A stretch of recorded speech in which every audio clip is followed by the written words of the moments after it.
వెన్నుపోటు పొడిచింది ఆ నలుగురే. ఏపీ మాజీ CM YS Jaganmohan Reddy 2024 assembly ఎన్నికల్లో ఘోర పరాజయాన్ని చవిచూశారు. మరి ఇంత తక్కువ సీట్లు వస్తాయని బహుశా ఎవరు ఊహించుండరు. ఎందుకంటే జగన్ గడిచిన 5 ఏళ్లలో మహిళలకు, విద్యార్థులకు, వృద్ధులకు, వాహనాల డ్రైవర్లకు, చిరు వ్యాపారులకు ఎంతో ఆర్థిక సహాయం చేశారు. చంద్రబాబు కంటే ఎక్కువగానే ఉద్యోగాలను అందించారు. బాబు కంటే ప్రజలను బాగానే చూసుకున్నారు. కానీ ఓడిపోయారు. ఎందువల్ల ఆయన ఓడిపోవడం అందరికీ ఒక షాక్లా తగిలింది. అయితే జగన్ ఓడిపోవడానికి కొన్ని కారణాలను చాలామంది వినిపిస్తున్నారు. ముఖ్యంగా నలుగురు కారణమని కూడా చెప్తున్నారు. ఆ నలుగురు వెన్నుపోటు పడడం వల్లే ఈరోజు ఇంత అవమానకరమైన ఓటమిని చవి చూడాల్సి వచ్చిందన్నారు. అందులో మొదటివారు రెడ్డి సామాజిక వర్గానికి చెందినవారు అని చెప్పవచ్చు. ఎందుకంటే జగన్ నా ఎస్సీ, నా ఎస్టీ, నా బీసీ అంటూ వేరే కులాల వారికి ఎక్కువ ప్రాధాన్యత ఇచ్చారు. ఇది రెడ్డి కులం వారికి నచ్చలేదు. ఎంపీ, ఎమ్మెల్యే స్థానాల్లో కూడా రెడ్ల కులానికి తక్కువ ప్రాధాన్యత ఇస్తూ ఎస్సీ, ఎస్టీ, బీసీ కులాల వారికి ఇంపార్టెన్స్ ఇచ్చారు జగన్. విజేత వారు ఈసారి జగన్కు ఓటు వేయలేదు. కానీ సొంత కులం వాడిని ఓడించి తమకు అధికారమే లేకుండా చేసుకున్నారనే కామన్ సెన్స్ వారికి లేకుండా పోయింది.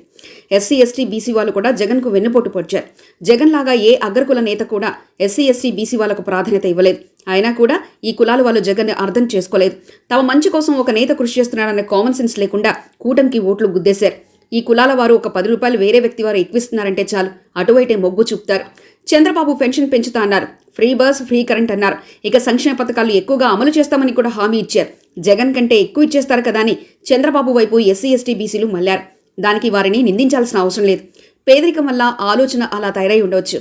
కానీ ఈ క్రమంలో వారు వెన్నుపోటు పొడిచేశారు. పిల్లలకు క్వాలిటీ ఎడ్యుకేషన్, యూనిఫామ్లు, బూట్లు ఇస్తూ జగన్ వారిని పేదరికం నుంచి బయటకు తీసుకొచ్చే మహోత్తరమైన కార్యక్రమాలు చేపట్టారు. కానీ వీళ్ళు దానిని అర్థం చేసుకునేంత ఆలోచన చేయలేదు. పిల్లలకు క్వాలిటీ ఎడ్యుకేషన్ అందిస్తానన్న జగన్ కంటే క్వాలిటీ లిక్కర్ తెస్తానన్న చంద్రబాబే వారికి బాగా నచ్చారు. క్వాలిటీ కోటర్ కోసం వీళ్ళు జగన్ లాంటి ఒక మంచి విద్యా సంస్కృతకు వెన్నుపోటు పడడం నిజంగా విచారకరం. ఇక ప్రైవేటీకరణ వైపు అడుగులు వేస్తున్న మోదీ, చంద్రబాబుకు ప్రభుత్వ ఉద్యోగులు ఓట్లు వేయడం నిజంగా సిగ్గుచేటు. జగన్ కొత్తగా చాలా ప్రభుత్వ ఉద్యోగాలు అందజేశారు. కూటమికి ఓటు వేయడం వెన్నుపోటుగా పరిగణించాల్సిందే. మోదీ రిజర్వేషన్లు తీసేసి ప్రభుత్వ ఉద్యోగాలు లేకుండా చేయవచ్చు. అలాంటి వ్యక్తి కలిసి ఉన్న టీడీపీకి ప్రభుత్వ ఉద్యోగులు ఓటు వేయడాన్ని బట్టి చూస్తే వారి కామన్ సెన్స్ లేదని అర్థమవుతుంది. వీరి తప్పుల వల్ల రేపొద్దున పిల్లలందరూ ప్రైవేట్ జాబ్స్లో మగ్గిపోవాల్సిందే. మరిన్ని కథనాల కోసం సబ్స్క్రైబ్ చేసుకోండి మీ అక్షర శిల్పం.